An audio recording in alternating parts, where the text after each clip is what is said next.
Bengaluru Mysuru express ವೇನಲ್ಲಿ ಭೀಕರ ಅಪಘಾತ, ಸ್ಥಳದಲ್ಲೇ ಇಬ್ಬರು ಸಾವು. ಬೆಂಗಳೂರು ಮೈಸೂರು ಎಕ್ಸ್‌ಪ್ರೆಸ್ ವೇನ ರಾಮನಗರ ತಾಲೂಕಿನ ಅವರಗೆರೆ ಗೇಟ್ ಬಳಿ ಭೀಕರ ಅಪಘಾತ ಸಂಭವಿಸಿದೆ. ಸೈನ್ ಬೋರ್ಡ್ಗೆ ಡಿಕ್ಕಿ ಹೊಡೆದು ಕೇರಳದ ಕೆಎಸ್ಆರ್ಟಿಸಿ ಬಸ್ ಪಲ್ಟಿಯಾದ ಪರಿಣಾಮ ಇಬ್ಬರು ಸ್ಥಳದಲ್ಲೇ ಸಾವನ್ನಪ್ಪಿದ್ದು ಹಲವು ಪ್ರಯಾಣಿಕರು ಗಾಯಗೊಂಡಿದ್ದಾರೆ. ಸ್ಥಳಕ್ಕೆ ಭೇಟಿ ನೀಡಿದ ಬಿಡದಿ ಪೊಲೀಸ್ ಹಾಗೂ ಅಗ್ನಿಶಾಮಕ ಸಿಬ್ಬಂದಿ ಗಾಯಾಳುಗಳನ್ನು ಆಸ್ಪತ್ರೆಗೆ ಸೇರಿಸಿ ಸಂಚಾರವನ್ನ ಸುಗಮಗೊಳಿಸಿದ್ದಾರೆ. ಬೆಂಗಳೂರು ಮೈಸೂರು ದಶಪಥ ಎಕ್ಸ್‌ಪ್ರೆಸ್ ವೇನಲ್ಲಿ ಬೆಳಗ್ಗೆನೆ ಭೀಕರ ರಸ್ತೆ ಅಪಘಾತ ಸಂಭವಿಸಿದೆ. ಹೆದ್ದಾರಿಯಲ್ಲಿದ್ದಂತಹ ಸೈನ್ ಬೋರ್ಡ್ಗೆ ಕೇರಳ ರಾಜ್ಯ ರಸ್ತೆ ಸಾರಿಗೆ ಸಂಸ್ಥೆಯು ಕೆಎಸ್ಆರ್ಟಿಸಿ ಬಸ್ ನಿಯಂತ್ರಣ ತಪ್ಪಿ ಡಿಕ್ಕಿ ಹೊಡೆದಿದ್ದು ಆ ಸ್ಥಳದಲ್ಲೇ ಇಬ್ಬರು ಪ್ರಯಾಣಿಕರು ಸಾವನ್ನಪ್ಪಿದ್ದಾರೆ. ರಾಮನಗರ ತಾಲೂಕಿನ ಅವರಗೆರೆ ಗೇಟ್ ಬಳಿ ಈ ದುರ್ಘಟನೆ ನಡೆದಿದೆ. ಅಪಘಾತದ ರಭಸಕ್ಕೆ ಬಸ್ ಹೆದ್ದಾರಿಯಲ್ಲೇ ಪಲ್ಟಿಯಾಗಿದ್ದು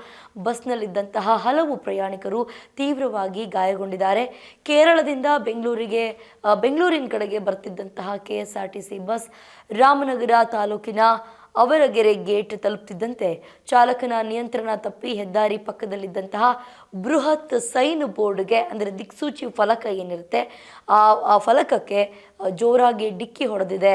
ಡಿಕ್ಕಿ ಹೊಡೆದ ತಕ್ಷಣ ಬಸ್ ರಸ್ತೆಯಲ್ಲೇ ಉರುಳಿ ಬಿದ್ದಿದೆ. ಪರಿಣಾಮವಾಗಿ ಇಬ್ಬರು ಪ್ರಯಾಣಿಕರು ಸ್ಥಳದಲ್ಲೇ ಕೊನೆಯುಸಿರೆಳೆದಿದ್ದಾರೆ. ಬಸ್ನಲ್ಲಿದ್ದಂತಹ ಇತರ ಪ್ರಯಾಣಿಕರಿಗೆ ಸಣ್ಣ ಪುಟ್ಟ ಹಾಗೂ ಗಂಭೀರ ಗಾಯಗಳಾಗಿದ್ದು ತಕ್ಷಣವೇ ಅವರನ್ನು ಹತ್ತಿರದ ಆಸ್ಪತ್ರೆಗೆ ದಾಖಲಿಸಿ ಚಿಕಿತ್ಸೆಯನ್ನು ಕೊಡಿಸಲಾಗ್ತಾ ಇದೆ.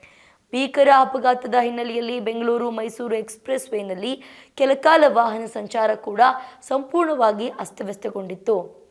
ವಿಷಯ ತಿಳಿತಾ ಇದ್ದಂತೆ ಬಿಡದಿ ಠಾಣೆಯ ಪೊಲೀಸರು ಹಾಗೂ ಅಗ್ನಿಶಾಮಕ ದಳದ ಸಿಬ್ಬಂದಿ ತಕ್ಷಣವೇ ಸ್ಥಳಕ್ಕೆ ದೌಡಾಯಿಸಿದ್ದಾರೆ. ಈ ಭೀಕರ ಅಪಘಾತದ ಕುರಿತು ಬಿಡದಿ ಪೊಲೀಸ್ ಠಾಣೆಯಲ್ಲಿ ಪ್ರಕರಣ ದಾಖಲಾಗಿದೆ. ಪಾಪ ಕೇರಳದಿಂದ ಬೆಂಗಳೂರಿಗೆ ಎಷ್ಟೋ ಕನಸುಗಳನ್ನ ಹೊತ್ಕೊಂಡು ಹೋಗ್ತಿದ್ದಂಥವರು ನಾಮಫಲಕ ಅದೇನು ಬೋರ್ಡ್ ಇದೆ ಚಾಲಕನ ನಿಯಂತ್ರಣ ತಪ್ಪಿ ಆ ಬೋರ್ಡ್ಗೆ ಡಿಕ್ಕಿ ಹೊಡೆದ ಪರಿಣಾಮ ಬಸ್ ಪಲ್ಟಿಯಾಗಿದೆ. ಇಬ್ಬರು ಸಾವನ್ನಪ್ಪಿದ್ದಾರೆ. ಆದರೆ ಅನೇಕರಿಗೆ ಪಾಪ ಸಣ್ಣ ಪುಟ್ಟ ಗಾಯಗಳಾಗಿದೆ. ಅವರೆಲ್ಲರನ್ನೂ ಕೂಡ ಆಸ್ಪತ್ರೆಗೆ ದಾಖಲಿಸಲಾಗಿದೆ. ಅದೇ ಚಿಕ್ಕ ಪುಟ್ಟ ಎಡವಟ್ಟಿನಿಂದ ಯಾವ ರೀತಿಯಾದಂತಹ ಘಟನೆಗಳು ನಡೆಯುತ್ತೆ ನೋಡಿ. ಈಗ ಸದ್ಯಕ್ಕೆ ಇದು ಬಿಡದಿ ಪೊಲೀಸ್ ಠಾಣೆಯಲ್ಲಿ ಈ ಒಂದು ಪ್ರಕರಣ ದಾಖಲಾಗಿದೆ. ಇದಾಗಿತ್ತು ಇವತ್ತಿನ ವಿಶೇಷ. ನೋಡ್ತಾ ಇರಿ ಸ್ಪೀಡ್ ನ್ಯೂಸ್ ಕನ್ನಡ. ಸುದ್ದಿ ನಿಮ್ಮದು, ವೇಗ ನಮ್ಮದು.